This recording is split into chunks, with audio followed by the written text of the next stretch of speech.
He's got a PhD in profanity, and with his filthy foul mouth, he's every recruit's worst nightmare.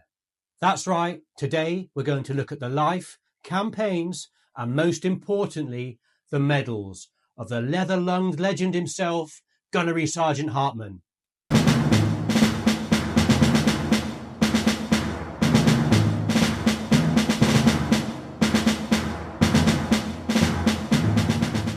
Hartman's ribbon bar shows 12 medals in total, 2 of them multiple awards of the same medal denoted by stars, 2 gallantry awards, 3 wound or conduct medals, and 7 service, campaign or expeditionary medals. Hartman was played by a real Marine and Vietnam veteran, R. Lee Ermey, and he was around 43 in 1987 when the movie was filmed. We can estimate the movie is set approximately at the end of 1966 or early 1967, as Private Cowboy, a recruit in basic training, is an experienced Marine who, after his unit suffers casualties, was selected as squad leader by the time of the Tet Offensive in January 1968, and Private Joker, his compatriot in basic training, is also now a sergeant who seems to have spent some time in Vietnam. With this knowledge, we can deduce Gunnery Sergeant Hartman's timeline. Gunnery Sergeant is an E7 pay grade rank, above Staff Sergeant and below First Sergeant. Loosely for us Brits, the equivalent of a colour sergeant, I think, or a Chief Petty Officer in the Navy. Therefore, being approximately around 40 years old in the movie, like Ermey who played him, Hartman has around 20 years' experience in the Marines.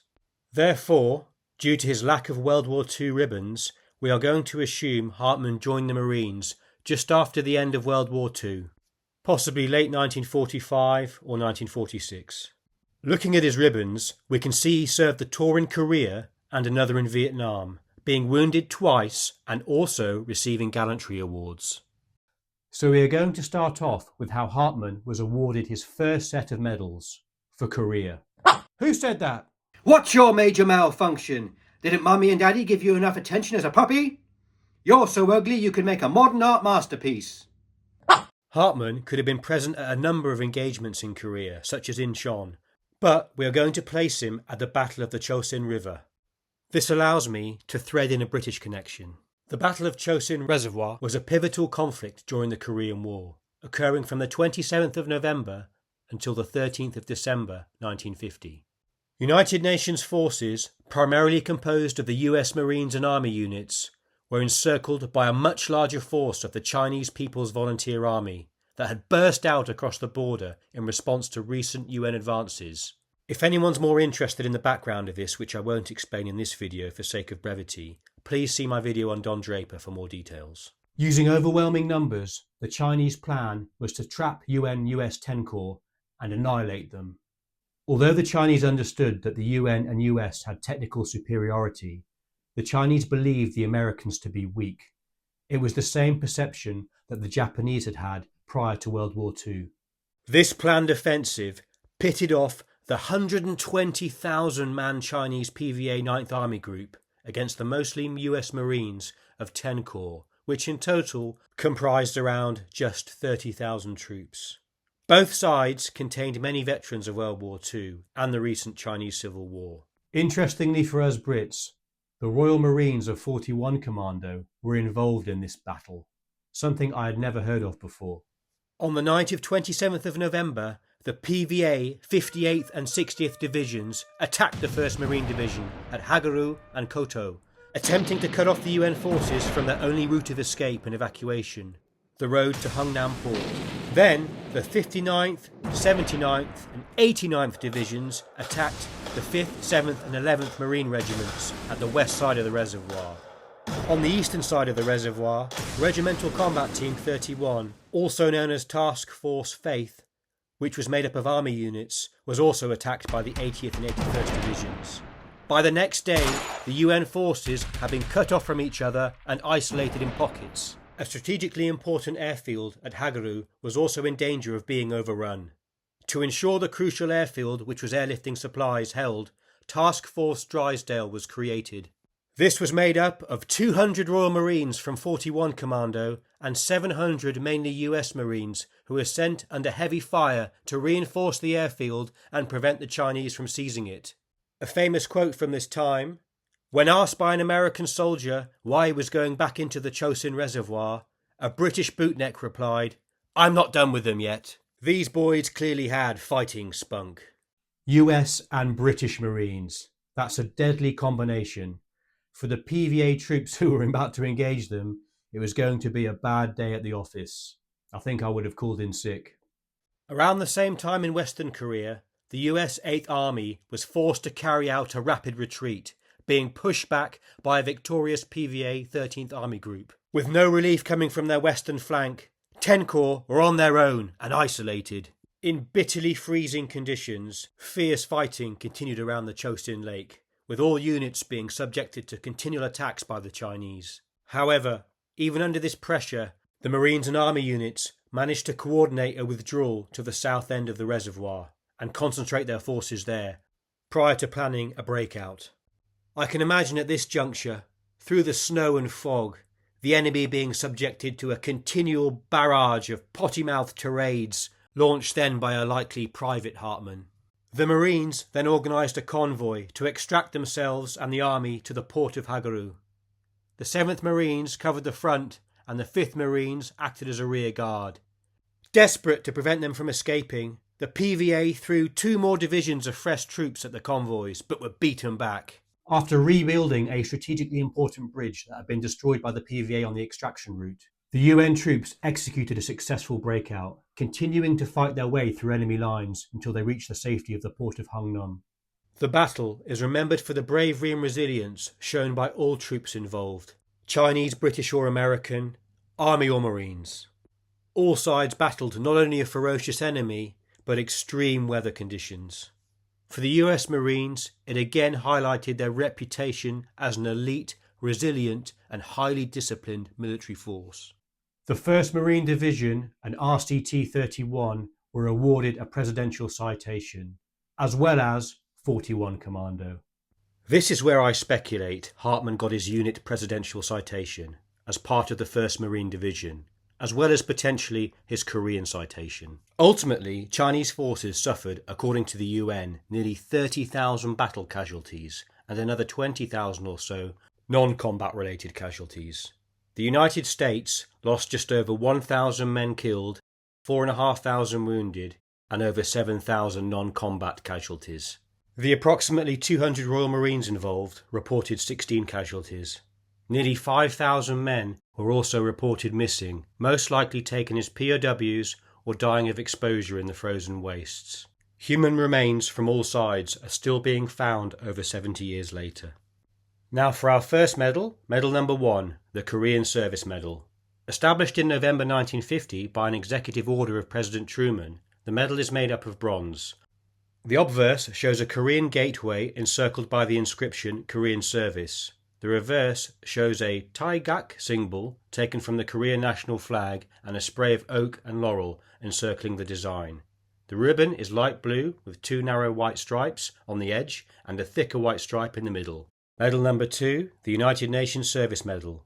Issued to all international UN forces in the conflict, it was made of bronze with the clasp Korea. The obverse shows a globe emblem of the United Nations and the reverse is inscribed for service in defence of the principles of the Charter of the United Nations. The ribbon consists of 17 narrow stripes alternating in pale blue and white. Medal number 3, the National Defence Medal. Made of bronze, the obverse shows a bald eagle perched on a sword and palm with the words National Defence above. The reverse shows a shield of the US coat of arms as well as oak and laurel leaves. The ribbon has a yellow centre stripe flanked by narrow stripes of red, white, blue, white and red. I'm going to speculate here that Hartman committed an act of gallantry during this engagement. So here is medal number 4, the Silver Star. Authorised in 1942, the Silver Star Medal is the US Armed Forces' 3rd highest military decoration for valour in combat. The medal features a 5-pointed star with a laurel wreath encircling the centre. In the middle of the star there is a smaller star which is superimposed on the larger one. The ribbon is composed of equal blue, white and red stripes. The centre of the reverse side is generally blank, providing space for the recipient's name to be engraved. Around the edge, it typically has the words "for gallantry in action" inscribed, emphasising the valorous nature of the award. Medal number 5. Again, I'm going to speculate that Hartman got wounded here. The Purple Heart. Made of brass alloy, the Purple Heart is a military decoration awarded in the name of the US President to those wounded or killed while serving. The obverse is a profile of George Washington with Washington's coat of arms above. The reverse is a raised bronze heart and is written "for military merit." The ribbon is purple, flanked by 2 thin white stripes. Additional awards of the medal are denoted by a bronze star for the US Marines. To me, Hartman's star looks like a bronze star rather than a silver star, which denotes 5 wounds. Hartman seemed to be quite physically fit in the movie as well, so for me that would make more sense that he was just wounded twice rather than 5 times. Moving on to where Hartman earns his 6th medal, the Marine Expeditionary Medal, and I'm going to speculate it's for the Lebanon crisis of 1958. Due to the increased sectarian tensions and unrest in Lebanon, approximately 1,700 US Marines were sent to Beirut in July 1958 to stabilise the situation and support the Lebanese government. The Marines in Operation Blue Bat secured key locations such as the port of Beirut and Beirut International Airport. During their 3-month deployment, 1 US Marine was killed and there were occasional sniper attacks on troops. The US Marines' involvement in the Lebanese crisis of 1958 was significant, as it was the first combat deployment the US took in the Middle East post-World War II, and set a precedent for further US involvement in the region for decades to come. The medal itself? Established in 1919, a Marine must have engaged in a landing on a foreign territory, participated in combat operations against an opposing force, or participated in a designated operation for which no other service medal is authorised. The obverse shows a 1920s-era Marine in full combat gear advancing with 1 foot in the water and 1 foot on land, bayonet at the ready, with the word "Expeditions." The reverse, an eagle is shown alight upon an anchor. The ribbon is a central stripe of red with 2 wider yellow stripes and 2 thin red stripes on the edges. I'm going to place the Marine Corps Good Conduct Medal, Medal 7 here. The Good Conduct Medal is one of the oldest military awards of the US Armed Forces. The US Navy's variant of the Good Conduct Medal was established in 1869, the Marine Corps' version in 1896. 3 years of good conduct are required to get awarded the medal. A bronze star device would denote an extra 3 years and silver for 15 years good conduct. So, with his medal and silver star, this would give Hartman 18 years good conduct, so getting his first award in 1948 or so. So maybe he joined just after World War II, which fits nicely in with my timeline. Prior to 1945, 4 years good conduct were required by a Marine to be awarded a star. We now move on to Hartman's final set of ribbons for Vietnam. Unless he was an early advisor, it is likely Hartman deployed to Vietnam in 1965.